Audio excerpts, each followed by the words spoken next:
Okay. So here are the articles. Each one is about a page. Okay. It breaks down the Christian view and then the Roman view. So they are each laid out the same way, right? Where they go in order.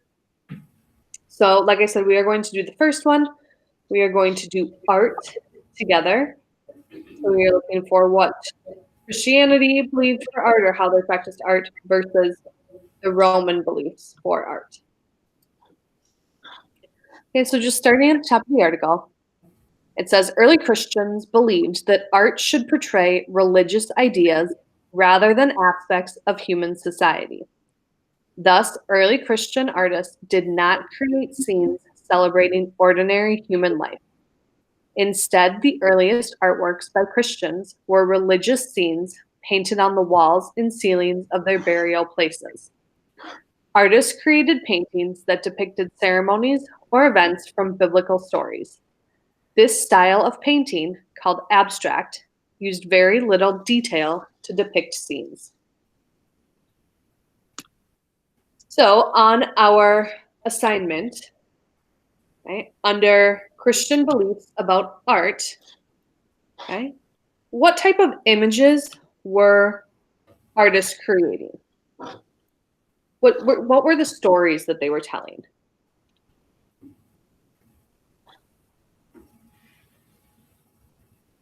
Kind of just of Jesus. What was that? It's all around just kind of stuff about Jesus and how he came back and things like Yeah, that. right. So art represented biblical stories, right? Or stuff that was found in the Bible. Right? And where was the art found? Did they find it on like vases and in portraits and stuff like that?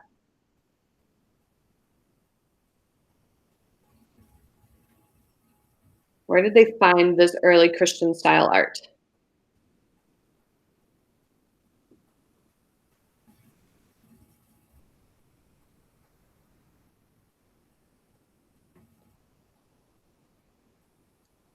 On walls and ceilings of like where they buried their family. Yeah, right? Absolutely. They found them in burial places.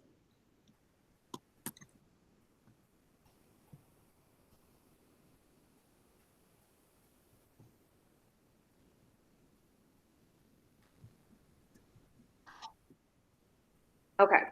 And then do you remember what this style of art was called? Like there's a special term.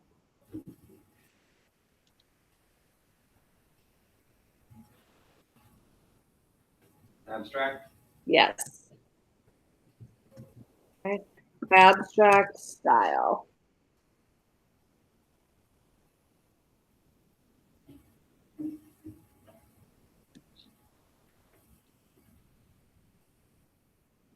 Okay. So then we go back to our reading. We're on our second paragraph here. Right? It says Christian artists used a variety of symbols in their art to signify important religious ideas. Since Romans often persecuted Christians for their religious beliefs, artists used these symbols to disguise their ideas. The cross was one very common symbol used by artists. It symbolized both Jesus Christ and the rescue or redemption of humankind through Christ's crucifixion. Many Christian artists use the hero, a sign made up of the first letters of Christ's name in Greek, in their works. Another common symbol was the anchor, which represented the believer's faith in their God's promises. Other symbols artists used include a peacock, which stood for eternity, the lamb, which stood for sacrifice, and bread and fish, which referred to one of the miracles performed by Jesus. Okay, so in this abstract style of art that early Christians were using, what did they use throughout their art? What was that whole paragraph about? Different types of what?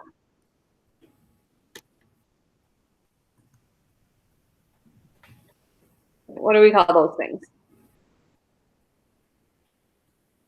Like the cross and the lamb and the bread and the fish. What are all those called? What was that whole second paragraph all about? The different what?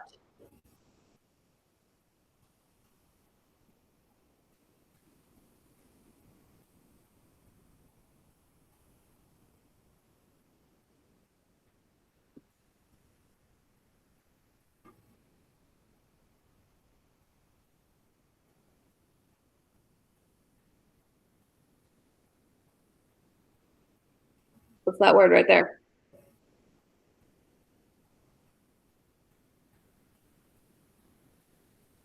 Symbols. Symbols. Thank you. All right, so that whole second paragraph was all about the different symbols that were used and found throughout early Christian art.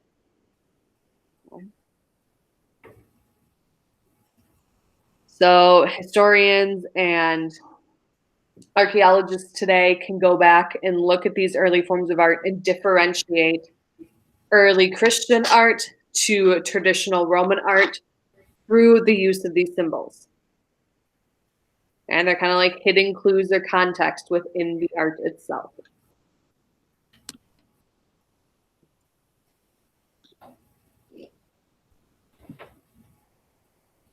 Okay. So moving on to the second half. So now we're going to take a look at what was traditional Roman belief for art.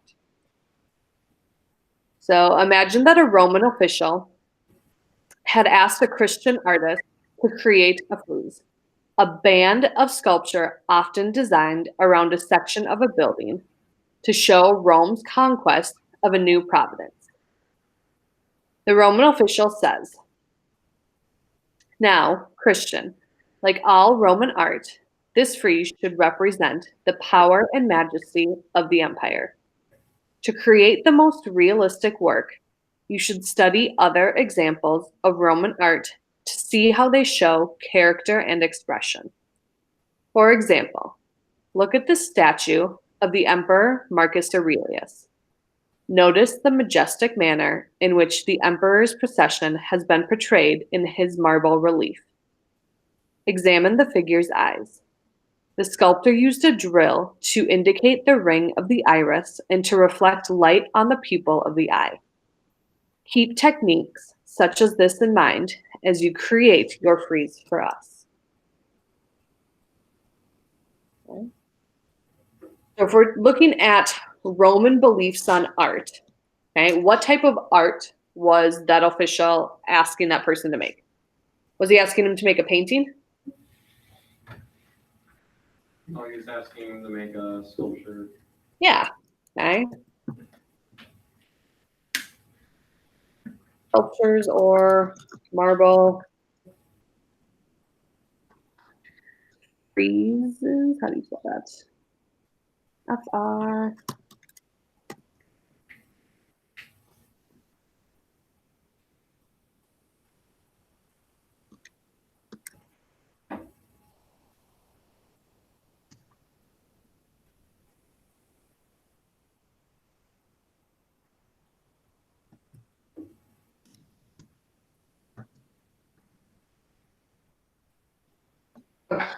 So within the sculptures that they're creating, okay, how are the people shown? Are they shown as very expressive and animated and almost kind of godlike, like the ideal or the epitome of the human body? Or are they more flat-faced, kind of neutral, monotone, and it's more about the message behind it? What do you guys think? When we're looking here, okay, and he's talking about looking at the statue of Marcus Aurelius, okay, how does he describe him?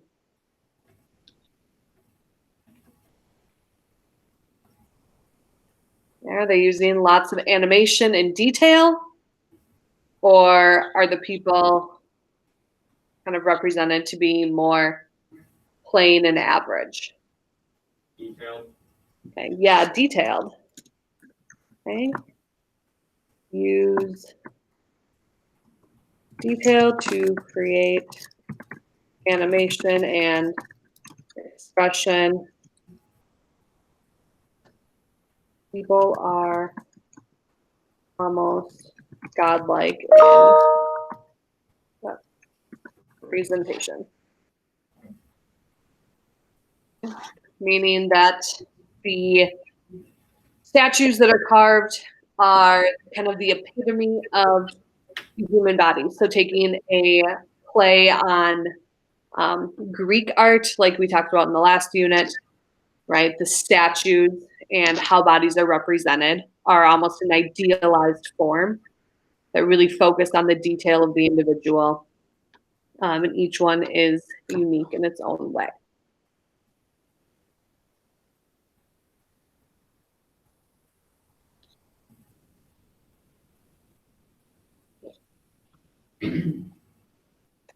So then we have our next topic, okay, on burial practices.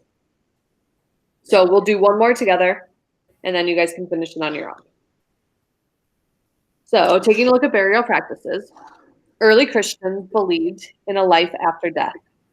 They believed their souls would rise from the dead or be resurrected, like Jesus, and spend life together in eternal peace.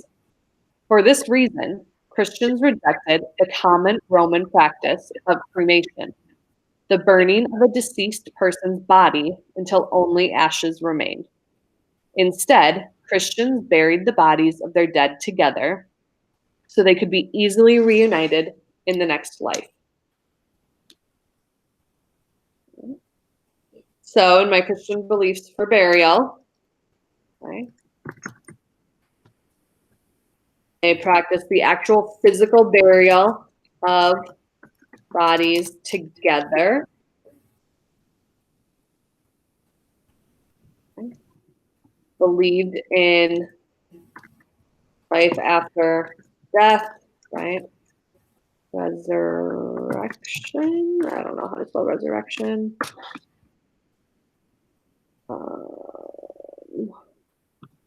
That's right.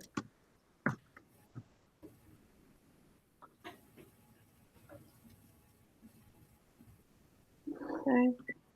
Then we keep reading. Early Christian burial sites were underground locations called catacombs. The first and most famous catacombs were built during the 2nd century outside of Rome.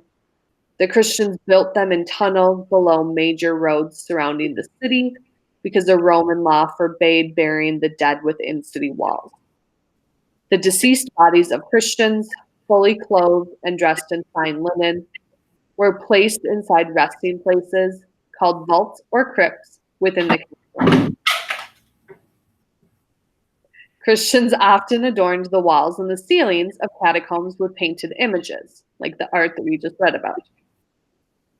They painted Christian symbols such as the cross or the Chi-Rho, the first letter of Christ's name in Greek, and fish and bread, symbols of one of Christ's miracles. Wealthy Christians often had their family members buried together in large family crypts. By the 2nd century, some wealthy Christians began to share their family crypts with fellow Christians so that even the poor people could have a proper burial. Okay, so what do we call the underground vaults where early Christians were buried? Catacombs. Catacombs. Have any of you seen catacombs before? I have been to catacombs. No? Yes, no, maybe so. If you ever travel to Europe and you go to ancient cities or older cities like Rome, or if you go to Paris, they have catacombs that you can go tour. If you ever go to New Orleans here in the States, they have catacombs that you can go tour as well. Okay. High school catacombs.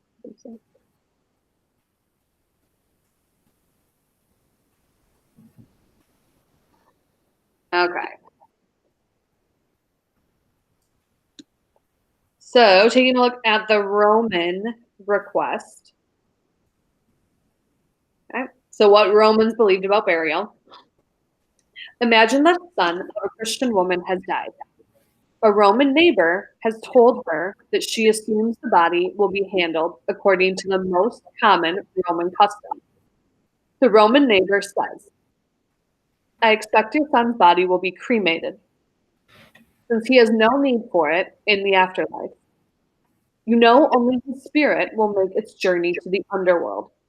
I assume you will retain the body's ashes in some sort of decorative urn, either in your house or in a columbarium, a place in which we Romans keep the ashes of our deceased in a small niche. Eventually, you should build a shrine to honor and preserve the memory of your son. Right? So, what did Romans do when somebody died? How did they handle the body? What did they believe in, or what did they practice? Cremation. Cremation. Okay. And then what did they do with the ashes after the body has been burned? Did they keep them or throw them away? Keep them. They keep them.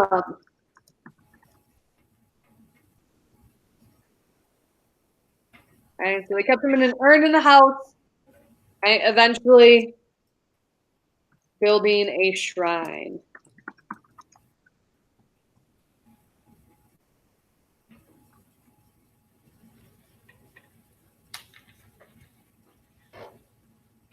Okay. So what I'm going to let you do is you have the remainder of class to finish these last 4 topics. Okay, ceremony, women's lives, divine authority, and heroic figures, as well as the summary question of what impact did Christianity have on the Roman Empire. After you finish this page 1 of your assignment, okay, then you're going to use chapter 7, section 5 from your textbook to identify and define the role of these early Christian leaders. Okay? What questions do you have?